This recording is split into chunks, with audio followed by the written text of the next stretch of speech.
Para mí la luna es la reflexión, es la noche, alguien con quien hablar. Y normalmente muchas veces decido cosas hablando con ella. Me gusta la luna mora. Yo empecé de una forma muy natural. Mi familia, que eran carniceros, habían hecho siempre teatro de aficionados. Y en mi pueblo, que yo soy de Burjasot, Valencia, hay un sitio que se llama el Círculo Católico de Burjasot, ¿no? Y mi abuelo, eso a principios del siglo XX, fundó con otros ese sitio, el cuadro escénico de ahí, y entonces, al amparo de la parroquia, pues acabaron construyendo un teatro y tal. Y a mí ya me sacó mi tía, de pequeñito, esto que te cruza en el escenario y tal. Y luego ya de mayor yo estudiaba en Salesianos, y allí siempre ha sido pues muy de teatrero, muy de cine. San Juan Bosco, que era el fundador, hizo las cosas estas del cine, la formación profesional y tal, y siempre tenían cines y hacían espectáculos y tal. Y ya una vez que empecé con económicas y tal, decidí que no, que quería ser actor y tal. Y me fui a Londres a los 21 años, porque la mayoría de edad de mi época era a los 21 años. Estuve 6 años haciendo de chacha de la limpieza, cocinero, lavaplatos, etcétera, para poder ingresar en la RADA. Tuve que volver a España al cabo de los 6 meses porque se me acababa el permiso, todavía no estábamos en la Comunidad Económica Europea, y en la vuelta no me dejaron, me cogieron en un avión y me devolvieron, no me dejaron esto. Entonces dije, ¿dónde es el mejor sitio? Al Institut del Teatre de Barcelona. Pues nada, me fui allí en autostop desde Valencia, pregunté qué es lo que hacía falta para entrar, me dijeron que eran las pruebas, volví, me preparé, fui otra vez, me metieron, o sea, es decir, me admitieron, y al cabo de 2 meses Fabià Puigcerver me hizo debutar en el Teatre Lliure de Barcelona. Y a final de primer curso, me llamó Boadella, que estaba en Perpiñán exiliado por el asunto de la torna, para entrar en el Joglars, y ahí estuve 3 años con ellos. Pedí una beca de estudios en Estados Unidos, estuve 2 años la primera vez estudiando pues, Uta Hagen, Strasberg, Stella Adler, compañía, con los grandes.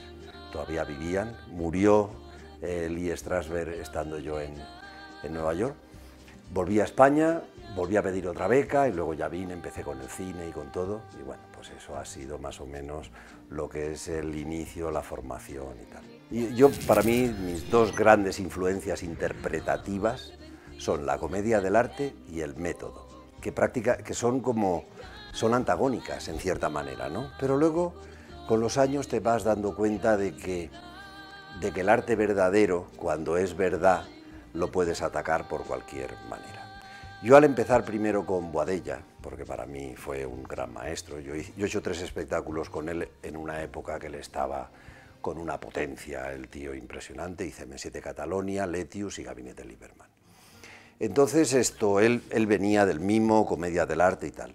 Y entonces lo que él trataba siempre de hacer era imitar la realidad y transformarla, ¿no? O sea, que decir, coger los personajes desde fuera y metértelos a ti mismo. Yo recuerdo que el primer espectáculo, que era M7 Catalonia, éramos 4 viejos que habían pillado 2 antropólogas, yo tenía 23 años entonces, ¿no? y sin maquillaje ni nada, corporalmente éramos unos viejos increíbles, ¿no? Nos íbamos a los mercados a ver a los viejos, etcétera, etcétera, y a través de lo externo lo llevábamos a nosotros y entonces a partir de ahí creábamos el personaje. Yo notaba, porque al solo haber estudiado 1 año en el instituto, que además con grandes profesores, yo tenía a Lluís Pascual, Pere Planella, Fabià Puigcerver, o sea, que decir, Pavel Rouba, grandes en la época, muy jóvenes también. Es muy importante también pillar a los profesores muy fuertes activamente y trabajando. Entonces yo me he dado cuenta que la palabra era importante. El Boadella en un principio la despreciaba con esto del mimo. Realmente con aquellos espectáculos nosotros nos paseábamos por Europa y nos entendía todo el mundo, que aquello estaba muy bien. Y entroncaba con la comedia del arte, que esto funcionó en toda Europa en la época, ¿no? O sea, que decir, los cómicos italianos iban a Francia, Italia, España, y los entendía todo el mundo. Pero yo veía que había algo, o sea, a mí el mundo del cine me gustaba mucho. Yo veía que Marlon Brando, Montgomery Clift, Robert De Niro, todos estos eran unos actorazos increíbles. Y método. Beca, pido 2 años, me la conceden, me voy allí y estudié realmente con los que habían sido los que habían creado el Group Theater, y a partir de ahí el Actors Studio. Luego se dividen, cada uno monta su chiringuito y tal, ¿no? Y con esas influencias, o sea, es decir, a partir ya todo lo contrario, de uno mismo, de sus experiencias, de la memoria emocional, la memoria sensorial, etcétera, etcétera, el análisis del texto, la compresión del personaje. O sea, es decir, a partir de uno mismo, intentar entender la condición humana, porque en el fondo lo que se trata un actor es de entender a las personas y representarlas con convicción y verdad, ¿no?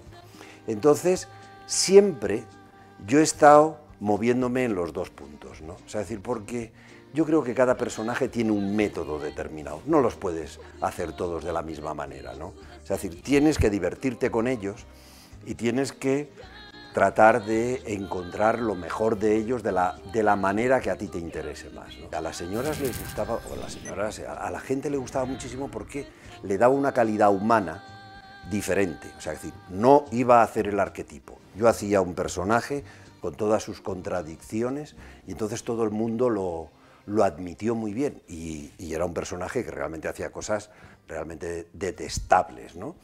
Pero componía físicamente, o sea, es decir, todo el externo, la forma de andar, de moverse, de hablar, de la gestualidad y tal, y luego algo que tenía que ver con cosas que yo había visto de cuando era pequeño, de los concejales falangistas de mi pueblo, de no sé quién, de la prepotencia que tenían los hombres con las mujeres. Regina, sírveme,